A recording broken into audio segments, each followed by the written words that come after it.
Okay, this next video concerns combat.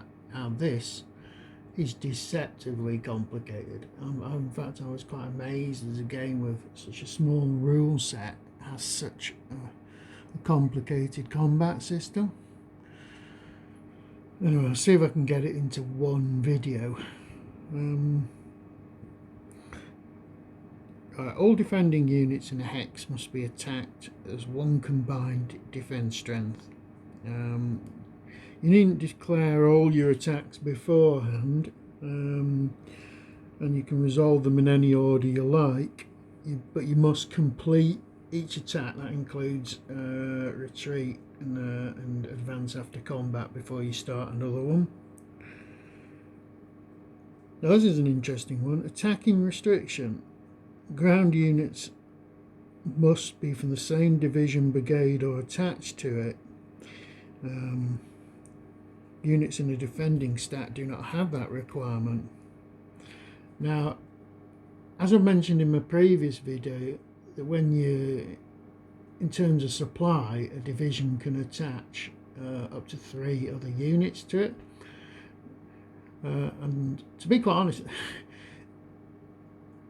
this is a really interesting rule, that the 3 units that, I'm not going to go into the details of those 3 units again, but the interesting thing is the 3 units declared for general supply for movement, for example, don't have to be the same 3 units that you use to conduct an attack.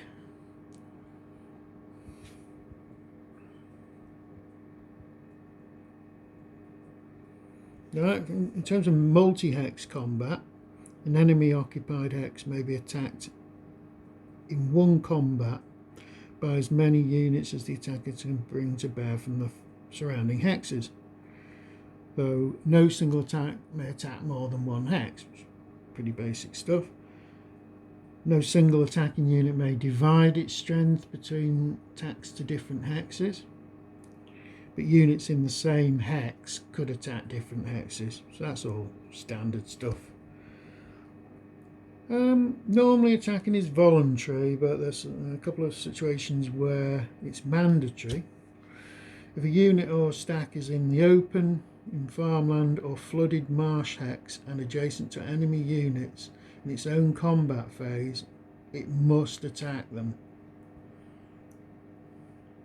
Another thing, if a unit or stack attacks, every enemy unit that exerts a zone of control into its hex must be attacked in some way.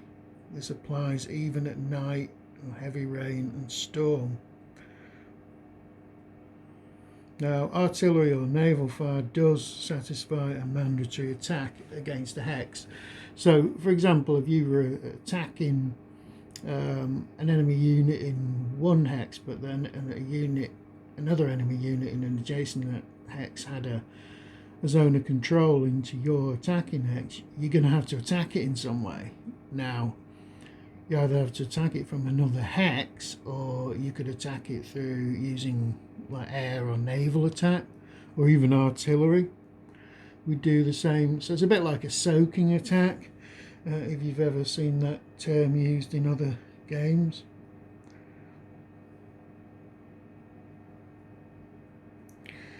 An interesting one is in situations where it's impossible for units to attack according to the mandatory attack rules, and that's because you didn't have enough combat supply or artillery or whatever to cover the situation.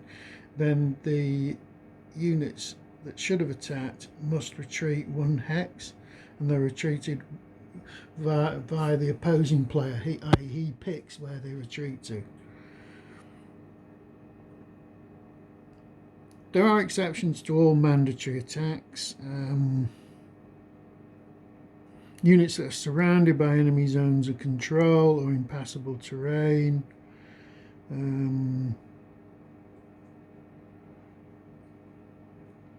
Etc. That they may not move intentionally adjacent to an enemy unit in terrain which would require them to attack.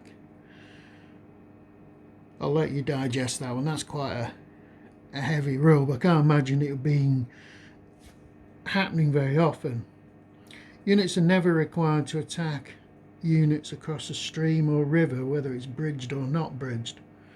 Mandatory attacks are never required during night, heavy rain or storm turns, except for the one exception I mentioned before. Allied units are not advised to attack adjacent hexes containing only strong points or static artillery. And that strong point is one of those things like those little bunkers. And your static artillery is your gun batteries and so for your big coastal gun batteries.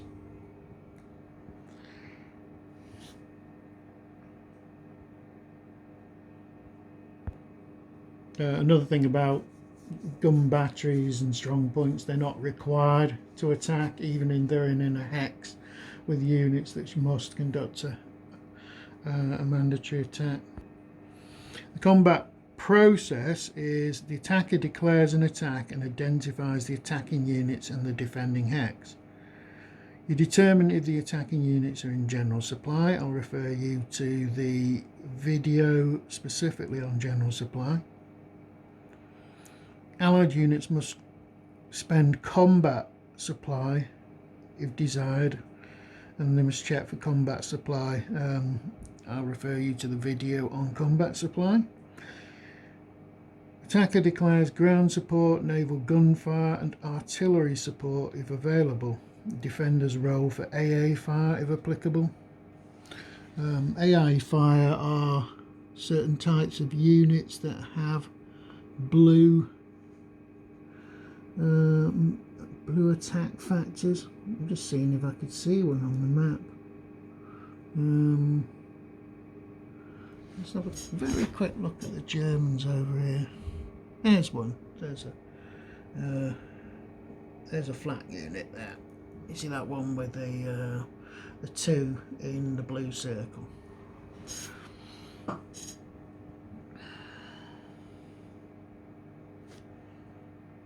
Defender declares artillery, air or naval support for defence if available. You compare the combined attack strengths with the total defence strength and generate a numerical odds ratio, which is pretty straightforward. This is normal stuff. You round this down to one of the ratio columns on the CRT table. Usual sort of rules that if you go lower than 1 to 4 or greater than 7 to 1, they're treated as 1 to 4 or 7 to 1.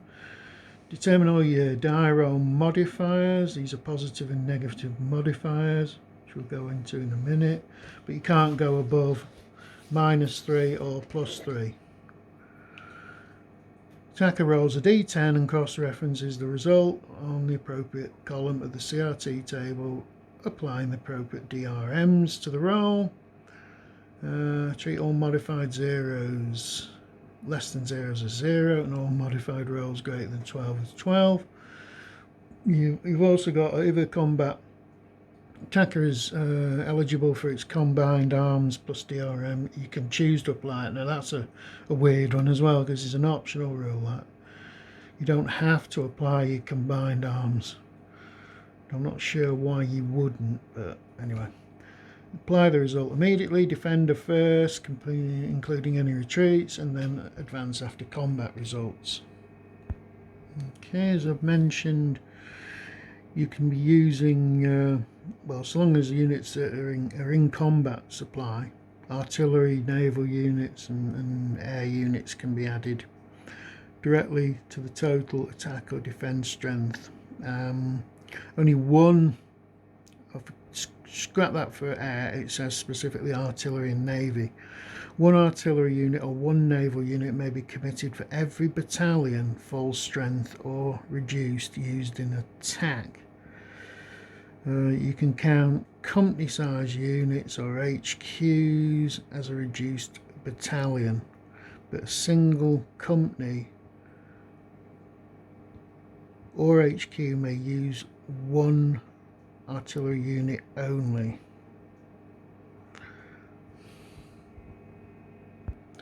Divisional artillery, only the artillery units allowed to support attack are the artillery units organic to the division attacking, or to attached artillery units in supply to either the division HQ or corps HQ that the division is in supply to. Allies must spend combat supply points for any attack or defence before the support points can be used. I'm not going into that. You look at the video on combat supply to clarify that. Only units that have not been flipped to their move side may be used in combat. This is talking about artillery. Once an artillery unit or a naval unit fires, it's flipped to its move side. Artillery units are returned back to their ready side at the start of each night, AM and PM turn. Naval units only flip back during the naval movement phase of the night turn. Naval support is not available at night. Right, range is calculated from the firing artillery unit, counting the target hex but not the fire's hex, which is pretty normal. Maximum range of all artillery and naval guns is printed on the counter. Fair enough. You can see artillery, like there's an artillery unit there, self-propelled artillery. It's got a range of 8, the white box with the red number. Now this is an interesting thing. The minimum range of all artillery and naval units is their maximum range multiplied by 0.25, i.e. a quarter, rounded up. I've never seen that before in a game. Not applied to all artillery units. I've seen it occasionally applied to really big guns in games, you know.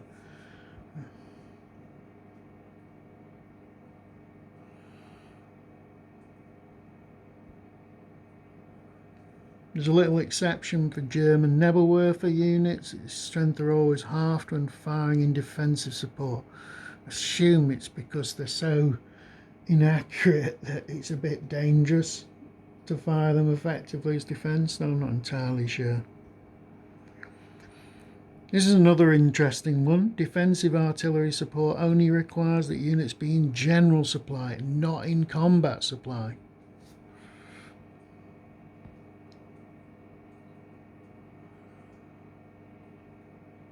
While we're on the subject of artillery, artillery units have a zone of control and they defend with a strength of 1 even though it's not printed on the counter, and that's regardless of whether the unit is on its ready or move side. Combat modifiers are cumulative, though I've mentioned you can't go above +3 or below -3. When halving, always total the stack, then half. Night turns. Ground support is not available during night turns. There's also a -1 DRM to combat during night turn. A combat is never mandatory at night, as I've mentioned before, regardless of the terrain. Naval fire, I've mentioned it, is not available at night. There's an optional rule for combined arm bonus when both infantry and a tank unit. A tank unit, they mean ones that have their movement in these yellow ovals. So they're effectively armour. There's another little exception here. All tank units that are eligible for this modifier are indicated with their step dots in white. Okay. There's a unit here. You see this armoured unit, 4th, 7th, the 8th. There you see it's step dots. Those are the little dots to the right, on the right of the counter above the reduced band and the armour silhouette. So conceivably there are armoured units that do not have those white dots.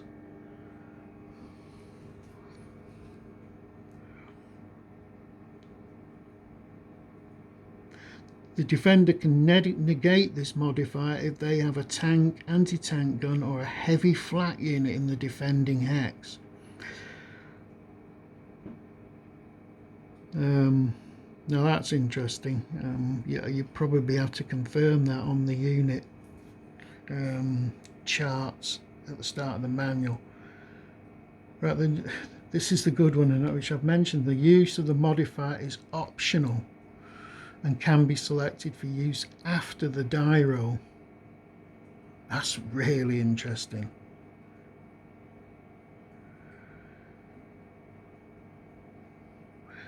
Another one, the combined arms DRM does not count towards the modified maximums, but the attacker receives the choice of the 2 highest results.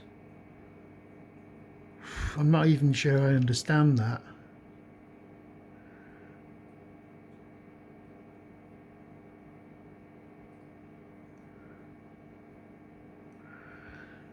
There's an allied anti-tank and combined arm bonus. If an allied towed anti-tank battalion or regiment is in a hex attacked by a German unit, and at least one of those German units is mechanised, and it has the yellow highlighted movement value, then the allied player may use its attack strength for defence. For example, if a British anti-tank regiment and a 4-6 infantry attacked by Germans, that include a panzer unit, then their base defence would be 2. So you can use the anti-tank as a defending unit. That's a weird one as well. Another weird one is recon units and covering terrain. If there's an additional -1 DRM applied to all attacks against a single recon unit when alone in any type of covering terrain. Covering terrain is defined as a terrain that has a negative DRM applied to an attacker. A recon unit is something that has a... it should have a blue movement.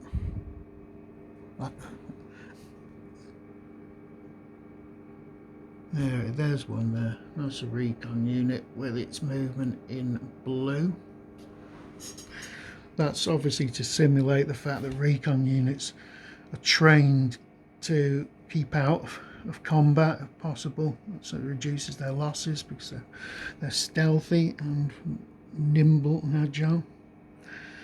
We've also got weather die roll modifiers. You get -1 against all ground combat in heavy rain, -2 in ground combat in storms. There are terrain modifiers. These are not cumulative. Use the predominant terrain present in the hex and use the one with the best effect.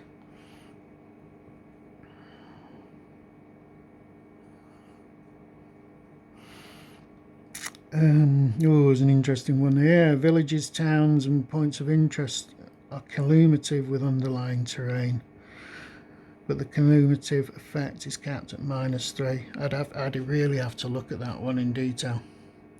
You've got unsupported tanks in built-up areas. If the defending hex is a city or town terrain and only contains tank units, then the defender's terrain modifier is reduced by 1. Okay, so obviously tanks aren't particularly good at defending in built-up areas. You got your miscellaneous modifiers. If the attacker is out of supply, its attack strength is half, rounded up. Ground support, you get +1 DRM per air point allocated. Little thing about inter-allied cooperation. US and French artillery units may not assist attacks by British, Canadian or Polish units and vice versa. Whoa, this is going on for a long time. Combat results, you get step losses, N equals no effect, R equals retreat. So the stat losses are how many stat losses are gone, E1, 2, etc. R means retreat, all indicated player forces must retreat 1x. Eliminated units are placed in the eliminated box.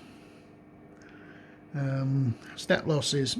Choice of units to receive stat losses at the discretion of the owning player, but must be from units which use strength points in the combat. And no unit may take more than one stat loss as a result of the current combat until all friendly units have absorbed one stat loss. Steps are these little dots you see on the counters here to the right. There you've got the 50th Infantry Division's got 3 steps, whereas the German Remnant Company next to it's only got 1 step.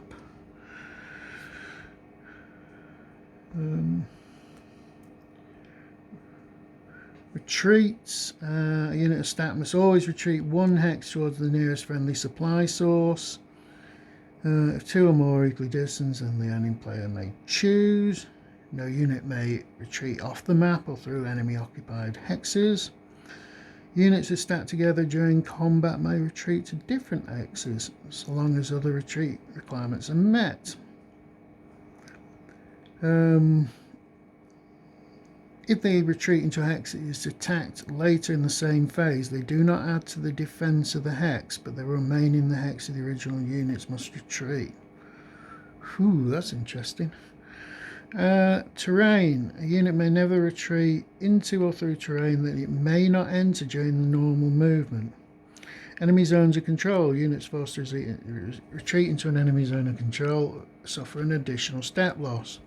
In the case of a stack, only 1 stat loss is applied, not 1 per unit. Interesting. Friendly units negate enemy zones of control for the purpose of this rule. You may only retreat into an enemy zone of control as a last resort. Overstacking. If units retreat into a friendly hex which causes overstacking, the retreating units must all retreat 1 additional hex. If the only possible hex once again causing overstacking, they continue until this is no longer the case. Interesting. That could produce some interesting results.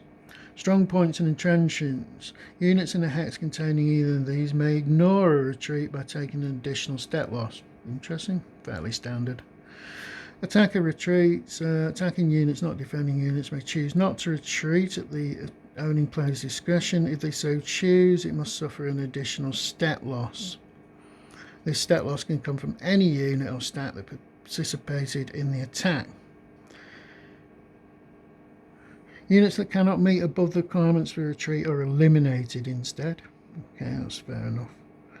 Advance after combat. Whenever the defending hex is vacated in a combat, some or all of the involved combat attacking units subject to stacking limit may advance into the defenders or vacated hex.